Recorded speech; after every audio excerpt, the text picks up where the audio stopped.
এই বর্ষা এখনো এবার বর্ষা আসেনি, গত বর্ষায় এখান থেকে একটা গাড়ি নিয়ে বেরোচ্ছি আমরা রায়েরবাগে গিয়ে একটা দাওয়াত খাবো। প্রথম আমরা শুক্রবারের দিন গাড়িটা নিয়ে আমরা ইয়াতে ঢুকি, ওই যে আমাদের মাতোয়াইল মেডিকেলের ওই রাস্তা দিয়ে, এদিক দিয়ে গিয়ে বটতলাতে মাতোয়াইল মেডিকেল যা দেখলাম যে মেডিকেলের সামনে রাস্তায় উঠার একটু আগে ওই মসজিদটা রাস্তা ব্লক। গাড়িটা আমরা আবার ঘুরেছি, ঘুরে যে এদিক দিয়ে এসে বটতলাতে ঘুরে আমরা আবার হাসেম রোডে বাড়াবো, ওপর যাবো। হাসেম রোডের কাছে যাই দেখি আবার আরেকটা মসজিদ রাস্তা ব্লক। এখন চিন্তা করলাম যে এটা হচ্ছে কি, এই রাস্তা দিয়ে গেলাম, এই কত রাস্তা ঘুরলাম, টাকা বের হচ্ছে না। এই রাস্তার উপরে কিসের পাটি ফেলায় নামাজ? এটার ভিতরে আছে কি যে তুমি রাস্তা ব্লক করে এই নামাজে বসবে?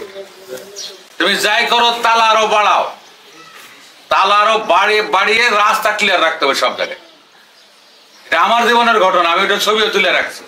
পরে আসে ধিমধাম করে বৃষ্টি, দাঁড়া রয়েছি যে ওই রাস্তাতে ঢুকতে পারলাম না, এই রাস্তাতে ঢুকবো, ঢুকতে পারি নাই, দাঁড়া রয়েছি।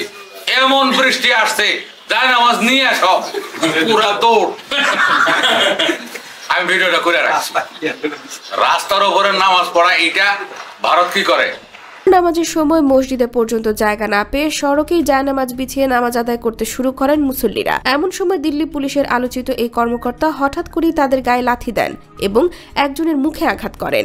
এতে সড়কে উপস্থিত প্রত্যক্ষদর্শীরা ওই পুলিশ কর্মকর্তার এমন বিরূপ কর্মকাণ্ডে ক্ষিপ্ত হয়ে তাকে ধাওয়া করেন। পরবর্তীতে নামাজিদের হেনস্থা করার কারণে মুসল্লিরা সড়ক অবরোধ করে অভিযুক্ত পুলিশের বিরুদ্ধে ব্যবস্থা নেওয়ার দাবি জানান।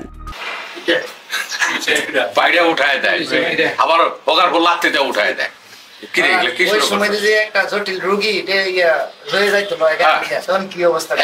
আর একটা কথা তুলছে, ওই সময় যদি একটা জটিল রুগী হয়, সেই রুগীটা নিয়ে যদি আমরা রাস্তা পাড়ায় উঠতে না পারি, ঘটনাটা কি ঘটবে?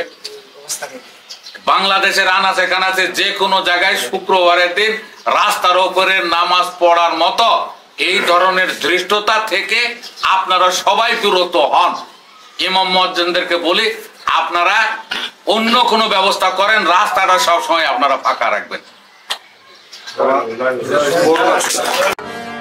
Thanks for watching. Lots of love.